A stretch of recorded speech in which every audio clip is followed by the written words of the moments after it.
It's Weekends and All Things Considered from NPR News. I'm Guy Raz.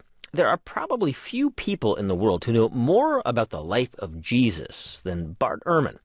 He's a New Testament scholar at the University of North Carolina, Chapel Hill, where his lectures are among the most popular on campus. And though Ehrman's not a particularly religious man, he's often puzzled by a question he gets asked. Did Jesus exist?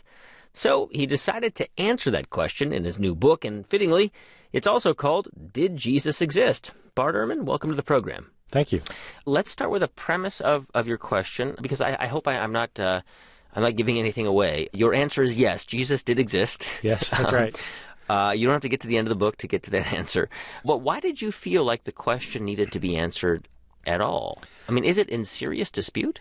The deal is that every week I get 2 or 3 emails from people asking me, did Jesus exist?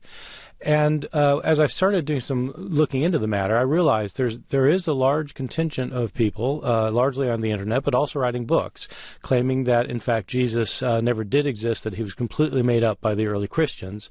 And I wanted to approach that question as a historian to see whether that's right or not.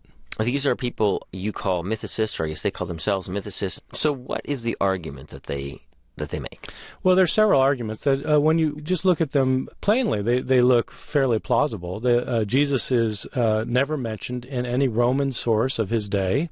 There's no archaeological evidence that Jesus ever existed, no physical proof. And the Christian sources are problematic because the Gospels are 20, 40, 50, 60 years later. On the other side of the ledger, they point out that many of the things said about Jesus are said about pagan divine beings or pagan gods. That there was this guy a person who was crucified and resurrected. Did miracles, cast out demons, raised the water. dead. And most importantly, they point out that there are pagan gods who are said to die and rise again. And so the idea is that Jesus was made up as a Jewish God who died and rose again. And so when you simply look at it without any context, it looks like a plausible argument. Why do you think it is implausible then?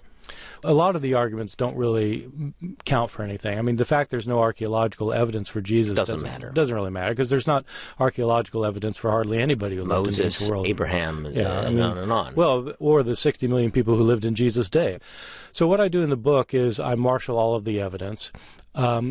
The Gospels were written 40 or 50 years after Jesus, but they incorporate earlier written sources, and they're all reliant on oral traditions. And you can actually translate some of these Greek traditions in the Gospels back into the original Aramaic of Jesus, and they make better sense, which means these were traditions floating around in Palestine probably just a few years after Jesus' And we death. should just make it clear, I mean, the Gospels, according to scholars, these are not eyewitness accounts. I mean, Matthew, Mark, Luke, and John were written long after Jesus died. That's right. They're all anonymous, in fact. It was only about 100 years later that people said they were written by Matthew, Mark, Luke, and John. So they're written by Greek-speaking Christians living decades later. Moreover, we have the writings of the Apostle Paul, who was writing before the Gospels and who converted to be a follower of Jesus just a year or two after the traditional date of his death. He knew Jesus' brother James. Yeah, Paul knew Jesus' brother James, and he knew his closest disciple Peter, and he tells us that he did. And if Jesus didn't exist, you would think his brother would know about it. So I think Paul probably is pretty good evidence that Jesus at least existed. You contend that had he actually been invented by pagans at the time, they would have turned him into this powerful figure of grandeur that was like shooting laser beams out of his fingers, rather than a man who was crucified. The Messiah was supposed to overthrow the enemies. Right. And so if you're going to make up a Messiah, you'd make up a powerful Messiah. Like a superhero. A superhero. You wouldn't make up somebody who was humiliated, tortured, and then killed by the enemies. My guest is Bart Ehrman. He's a professor of religious studies at UNC Chapel Hill, and he's got a new book out. It's called Did Jesus Exist? And if you're wondering what the answer is, it is yes. Bart, a lot of people listening will know you as a well-known scholar of early Christianity. You are controversial. I should point this out because you are something of a lapsed Christian yourself. You've been described as an agnostic. Is that fairly accurate? Yes, that's right. So what is your relationship with Jesus about? I mean, is it historian to historical figure? Is there any part of it that is spiritual? most of it is historical. Jesus is the most important figure in the history of Western civilization.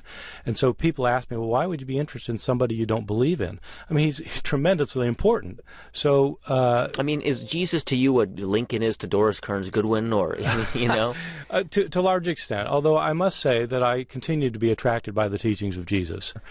Jesus' teachings of love and mercy and forgiveness, I think, really should dominate our lives, that it really is better to love your neighbor as yourself. On the personal level, I agree with many of the ethical teachings of Jesus, and I try to model my life on them, even though I don't agree with the apocalyptic framework in which they were put. That's Bart Ehrman. He's professor of religious studies at University of North Carolina, Chapel Hill. His new book is called Did Jesus Exist? Bart joined me here in our studios in Washington. Thank you so much for coming in, Bart Ehrman. Appreciate it. Thanks for having me.